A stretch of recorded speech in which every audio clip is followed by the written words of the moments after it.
After being freed by a judge, the German captain of a humanitarian ship who brought rescued African migrants to port in Lampedusa, Italy, has been moved to a secret location. The Sea Watch says that Carlotta Racketa has been the target of threats.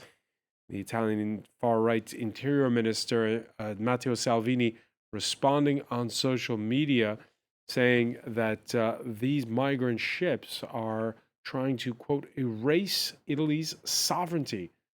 Colin Kinnenberg has more.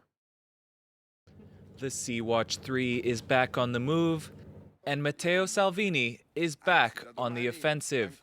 The humanitarian vessel was received with applause early Wednesday morning when it docked in Sicily, a second stop in Italy after the migrant rescue ship departed the island of Lampedusa. But this time, it docked without its captain on board. Carola Rackete was freed by a judge Tuesday after her arrest this weekend for docking the Sea Watch ship against Coast Guard orders. But she faced a series of threats and had to go into hiding soon after her release.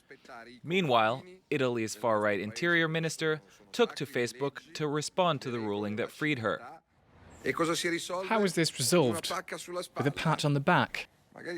Maybe the judge had a glass of wine with a woman who describes herself as rich, white and German. Maybe he legitimizes not caring about the state's laws because he's a bit bored. If anyone thinks I'll give up, they're mistaken. If anyone thinks I'll stop, they're mistaken. Salvini accused his opponents of trying to erase Italy's sovereignty. Rackete is now one of the most well-known of those opponents. She's become a left-wing icon in Italy and around the world for defying the country's anti-migrant policies. It's not clear where the Sea Watch will head next, but migrant rescue groups aren't showing any more sign than Salvini of backing down. And for more on this story, we're joined here in the studio by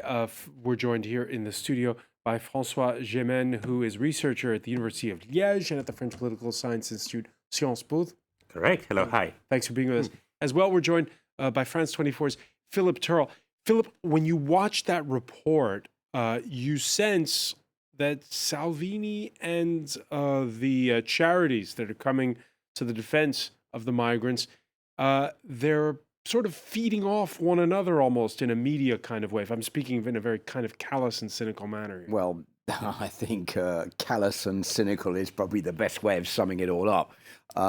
You have the focal point of this, of course, is Carola Rackete, the captain of this ship who rammed through a security cordon to bring those 40 migrants into Lampedusa, having been at sea for days on end and refused access to Italy. This has been whipped up by the Italian Interior Minister Matteo Salvini as being, as he was saying, an affront to democracy in Italy. We're talking about 40 migrants here, François. I know, okay, there may be more waiting in the sea to come in, but if you look at the fall in the numbers of migrants attempting to come into Europe over the last year or so, it has been quite staggering. Yeah, you mentioned there, it's not just Italy.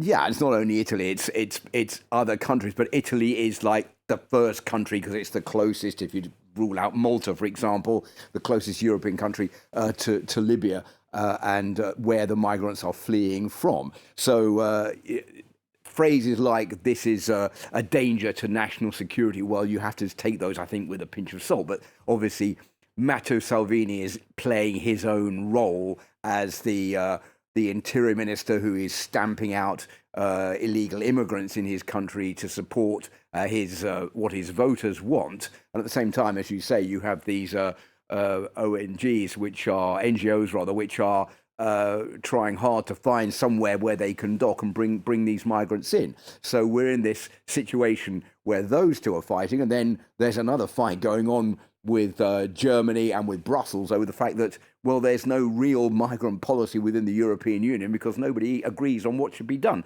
notably countries in Eastern Europe. One of those charities putting out a statistic today, François Gemenne, which is quite startling. These stalemates where the ships stay at sea, they've involved 2,500 people, according to one, and kept people at sea for a total of 165 days. Yeah, that's deeply shocking. And I mean, as Philip was saying, the problem is that there is no European policy on asylum and migration at the moment. And it was indeed something shocking at the idea that heads of state were in Brussels allocating themselves top jobs of the EU while there was an humanitarian drama unfolding at sea, obviously. And this will be one of the key challenge of the new commission and of Ursula von der Leyen, who's close to Angela Merkel. So she might have a new impetus to give to this policy. Right now, the situation is that we are funding Libyan coast guards to actually intercept migrant boats at sea. It's estimated that roughly half of the boats have been intercepted by Libyan coast guards and have been brought back to Libya, where the migrants are being kept in horrendous conditions. And the other half, well, they've been stranded at sea. As you said, it's not, the number really is not surprising. We see this boat-by-boat approach, which means that every time there is an NGO ship rescuing migrants, every time there is a problem about where to dock, where to land, and which country will accept the migrants. And to pick up on something that Philip said, with this latest standoff with the Sea-Watch, this 31-year-old German captain, Carola Rackete, she's become the face of the defiance to Salvini and to this policy. Is that going to change things?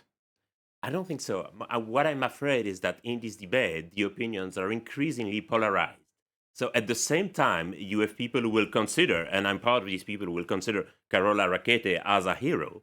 And at other times, you will have people considering this captain as a villain, as someone basically violating the law and trying to smuggle migrants into Italy and into Europe. I'm afraid this is only going to polarize the opinions even further. And at the moment, there is a complete deadlock in Brussels about who should take charge of these migrants and how to move forward with migration and asylum policy.